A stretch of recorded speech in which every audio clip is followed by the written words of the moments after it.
Paz y gracia, familia Elohim, y a todos que nos están viendo en esta tarde. Me da mucho gusto el poder compartirles la palabra del Señor por medio de esta transmisión en este quinto instalamiento de Elohim entre semana. Yo soy el hermano Aarón Cisneros y, como le dije, tengo el placer de poderles compartir la palabra del Señor. Comenzamos el mensaje. Quisiera llevarlos a un periodo de tiempo en la Biblia. Es la ascensión de Jesús. Jesús resucitó, pasó 40 días aquí en la tierra y luego después de ahí ascendió a los cielos, despidiéndose de los discípulos hasta que los volviera a ver allá en el cielo, pero dejándolos sin su presencia física. Los discípulos ahora están encargados de establecer la iglesia cristiana, lo cual fue una obra sumamente difícil por varias razones. Primeramente, la reacción de los de alrededor, los que iban a estar escuchando esta palabra por la primera vez. Se estaba dirigiendo también apóstoles nuevos, algunos de ellos nunca habían conocido a Jesús de carne y hueso. Y por supuesto, lo más difícil es que tenían que lidiar con todo esto sin su maestro. Esta es la escena que vemos con los discípulos. Pero quisiera enfocarme un poquito más en ese segundo punto, los apóstoles adheridos. El más conocido de ellos siendo Pablo. ¿Quién es Pablo? Pablo entra a las filas del Señor sin haber conocido a Jesús en persona. Y no solo esto, su oficio antes de ser apóstol era cazar cristianos. El recibimiento de Pablo en el núcleo de los discípulos era frío, escéptico y hasta un poco temeroso. Pablo, el mata cristianos, ahora se torna en un apóstol queriendo compartir el evangelio. Pablo predicaba un evangelio diferente a los discípulos.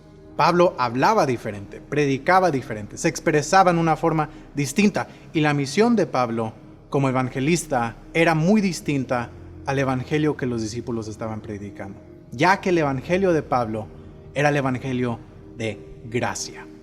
La misión de Pablo era esparcir el evangelio a todos, no solamente los judíos, sino a los gentiles. Eso le incluye a usted y eso me incluye a mí. Esa era la misión de Pablo aquí en la tierra. Y es por eso que su trabajo como evangelista lo llevaba de viaje a varios lugares, más que cualquier otro discípulo. Pablo comenzó siendo extraño, comenzó fuera del núcleo, pero con el tiempo se ganó el respeto de los otros discípulos. Y no solo eso, elevó el grupo y vino a añadir la pieza que le faltaba al evangelio de los discípulos, la gracia. Ahora tú y yo podemos disfrutar de ese evangelio de gracia por medio del esfuerzo de Pablo. Eso me lleva al título de este mensaje, listos para el esfuerzo. La Biblia, como usted bien sabe, está repleta de esforzados, pero Pablo está en casi otra categoría, ya que su misión requeriría de bastante esfuerzo y sacrificio.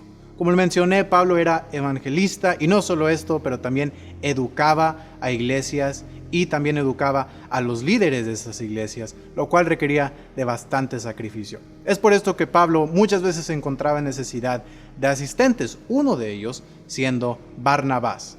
Ese nombre sin duda suena un poco familiar a mis jóvenes, ya que hablamos sobre él hace un tiempo. Barnabás es el hijo de exhortación, eso es su apodo. Es un personaje fascinante, me gustaría hablar un poco más de él, pero tendrá que ser en otro tiempo. Hoy me gustaría enfocarme en su primo, Juan Marcos. Este es el primer viaje ministerial de Pablo, y Juan Marcos se encuentra como asistente por medio de su primo Barnabás, que lo recomendó. Juan Marcos era hijo de una señora rica que solía prestar su casa para servicios de alabanza y oración. Juan Marcos estaba acostumbrado y le gustaba el ambiente, le gustaba el compañerismo, le gustaba la confraternidad. En Hechos 13, del 3 al 5, vemos el éxito que estaban teniendo en estas primeras ciudades. Entonces, habiendo ayunado y orado, les impusieron las manos y los despidieron. Ellos entonces, enviados por el Espíritu Santo, descendieron a Seleucía y de ahí navegaron a Chipre. Y llegados a Salamina, anunciaban la palabra de Dios en las sinagogas de los judíos. Tenían también a Juan Marcos, de ayudante. Juan Marcos está ayudándole a Pablo al compartir el evangelio. Pero ese esfuerzo todavía no. Juan Marcos está en su ambiente preferido. Está entre otros que creen las mismas cosas que él cree, está viendo el éxito que está teniendo Pablo y su grupo al convertir a otros a las filas del Señor. Y aparte de eso, está en su región natal. Juan Marcos creció en esta región. Así que cuando viajaba con Pablo, estaba entre conocidos y ahora con una posición especial. ¿Era difícil el compartir el evangelio? Por supuesto. Pero ¿estaba listo Juan Marcos para el esfuerzo? No lo está. ¿Por qué digo esto? Si seguimos en el capítulo, al verso 13, vemos un detalle peculiar. Habiendo zarpado de Pafos, Pablo y sus compañeros arribaron a Perge de Panfilia, pero Juan, apartándose de ellos, volvió a Jerusalén.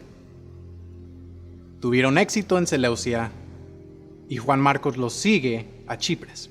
Tuvieron éxito en Chipres y Juan Marcos los sigue a Salamina. Tuvieron éxito en Salamina y Juan Marcos los sigue a Pafos. Pafos presenta resistencia y Juan Marcos desaparece. Pero Juan, apartándose de ellos, volvió a Jerusalén. Juan Marcos estaba listo para la atención, estaba listo para la admiración, estaba listo para el ambiente, pero el esfuerzo lo agarró de sorpresa. No estaba listo para ese esfuerzo. Pablo y Barnabás estaban listos para la resistencia. Pablo tuvo que cegar al mago de Pafos y lograron salvar la vida de uno de los gobernantes de esa ciudad. Y sin tambalear, estaban listos para la próxima ciudad. La cosa es que cuando voltearon a ver a Juan Marcos, no estaba. ¿Cuánta gente comenzó contigo y ahora ya no están? ¿Cuánta gente te ha dejado por lo fácil? ¿Cuánta gente tú tomaste como permanente solo para descubrir que no estaban listos para el esfuerzo? Esta es la sorpresa que se lleva Pablo y Barnabás al descubrir que Juan Marcos los abandonó por la seguridad de Jerusalén. ¿Cuántas veces tú y yo hemos abandonado el plan del Señor en nuestras vidas y hemos vuelto a la seguridad de Jerusalén cuando todavía hay trabajo que hacer en Perge? No hay una razón específica por qué Juan Marcos los abandonó. Pero es mucha coincidencia que después de la primera ciudad que ofrece resistencia, Juan Marcos decide retirarse. El último miércoles nuestro hermano Abiel nos compartió un poco sobre la permanencia, de cómo todo sufre cambios menos el Señor.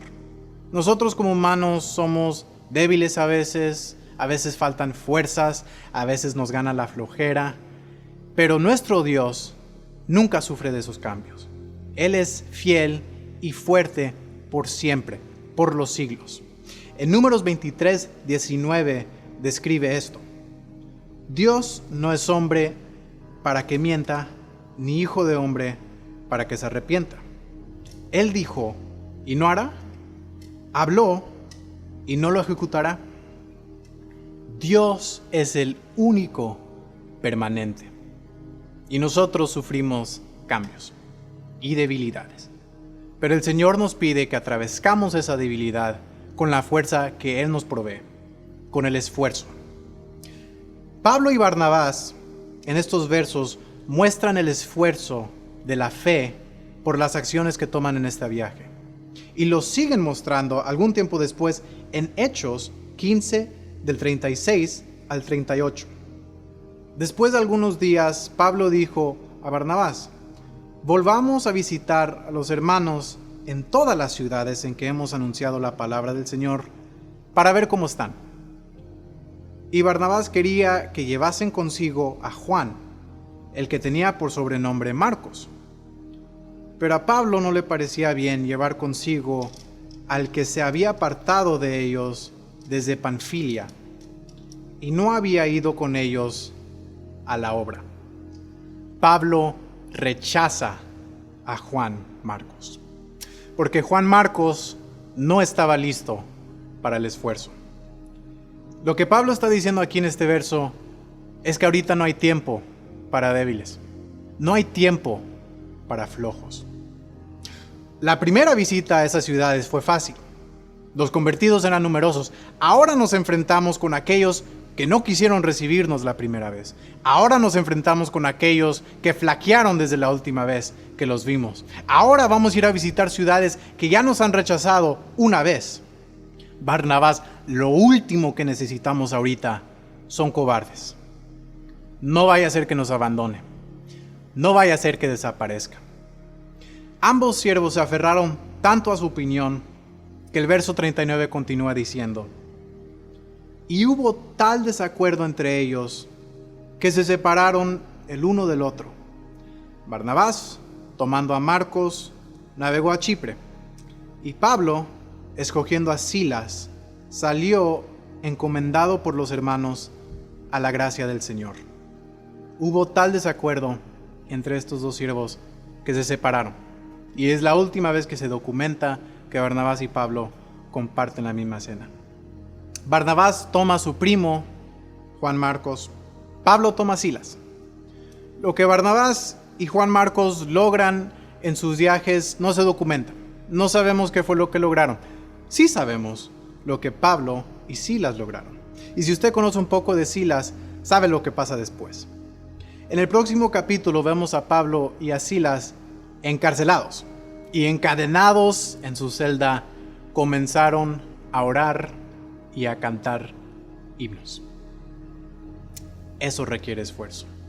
El poder levantar tu voz y glorificar al Señor, aún sabiendo que por compartir su palabra estás encerrado, eso es esfuerzo.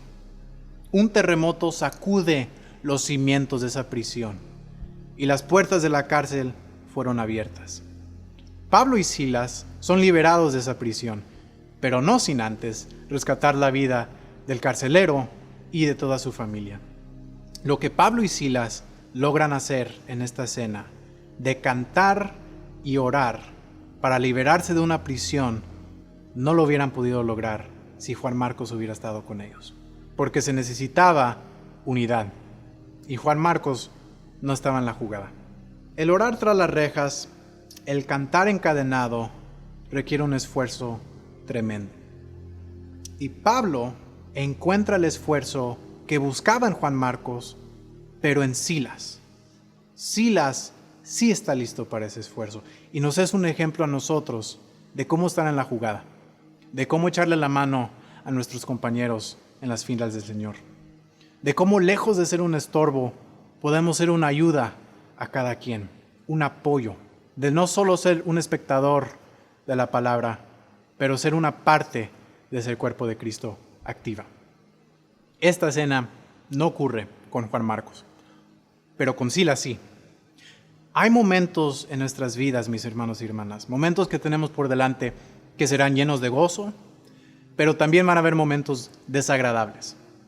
Los dos requieren un esfuerzo, pero el Señor tiene un orgullo especial reservado cuando nosotros mostramos esfuerzo en los momentos desagradables, porque se requiere un sacrificio extra cuando estás dispuesto a glorificar el nombre de tu Creador, aun cuando te sientes incómodo, aun cuando estás en problemas.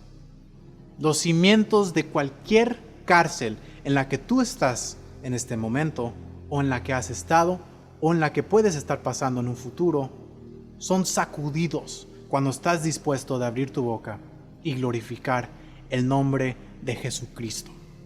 Así que esfuérzate por los que dependen de ti. Esfuérzate por aquellos a que les puedes servir como ayuda.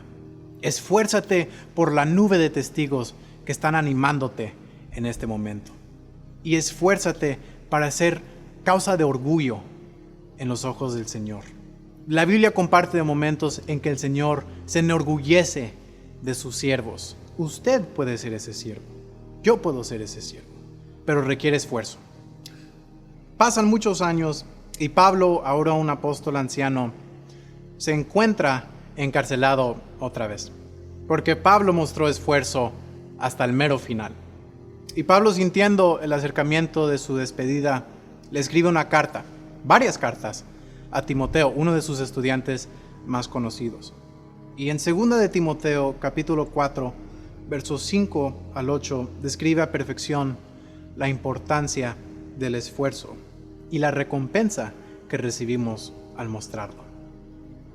Pero tú, Timoteo, sé sobrio en todo, soporta las aflicciones, haz obra de evangelista, cumple tu ministerio, porque yo ya estoy para ser sacrificado, y el tiempo de mi partida está cercano.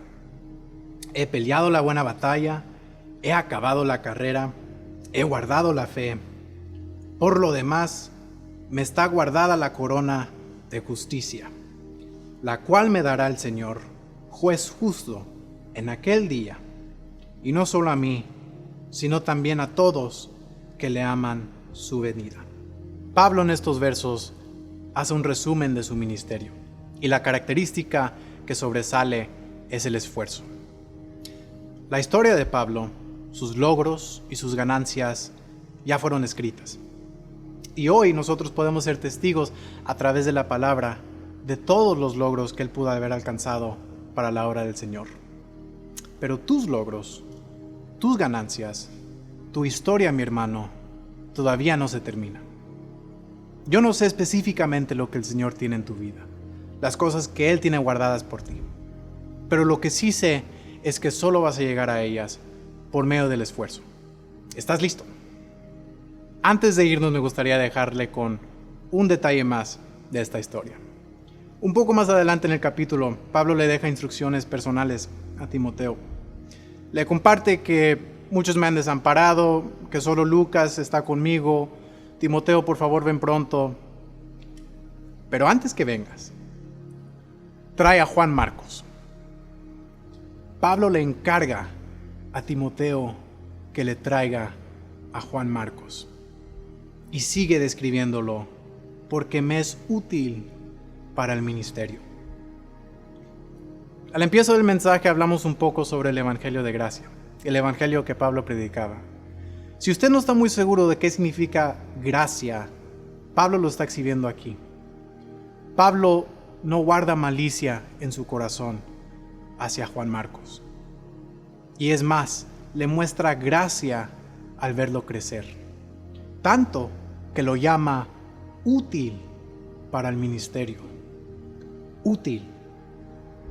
Pablo no descartó por completo a Juan Marcos. Y el Señor nunca te descartará a ti, porque tú tienes el potencial de ser útil, bien como lo dice la palabra. Juan Marcos madura al pasar de los años. No sabemos por qué pasó, pero aquí lo vemos un hombre listo, tan listo que Pablo le pide su ayuda en su vejez. Se ganó su confianza y nosotros deberíamos de hacer el esfuerzo de ganarnos la confianza del Señor. Su gracia es gratuita y nos ama porque nos ama, bien como dijo el pastor este domingo. Pero la confianza del Señor solo se deposita en aquellos que están listos para esforzarse. Esforcémonos, mis hermanos. Si usted ya está tomando ese compromiso en serio, siga fuerte. Y si usted siente que le hace falta un poco más para estar completamente preparado, mi hermano, mira el ejemplo de Juan Marcos. Él lo pudo hacer y yo sé que tú también. Oramos. Padre Santo, fue un honor el poder estar en tu presencia en esta tarde, el poder compartir tu palabra con mis hermanos. Señor, gracias por transferir este mensaje por medio de mí a los oídos de aquellos que nos escuchan. Te pido una oración especial para tu pueblo, Señor. Que en cualquier cosa que estemos pasando, que podamos encontrar descanso en ti. Descanso para poder esforzarnos aún más en los días que siguen, los meses, los años, hasta que nos vemos contigo allá en el cielo. Bendigo la vida de mi familia, la vida de mis hermanos y de tus hijos alrededor del mundo. Gracias por lo que nos has podido dar y lo que seguirás haciendo a través de nosotros. Te pido esto en el nombre de Jesús. Amén. Mis hermanos, fue una bendición el tenerlo con nosotros en esta tarde. No se pierda la prédica de parte de nuestro pastor Freddy Cisneros este próximo domingo y en una semana de ahorita con Elohim entre semana. Le bendigo en el invencible nombre de Jesús. Amén.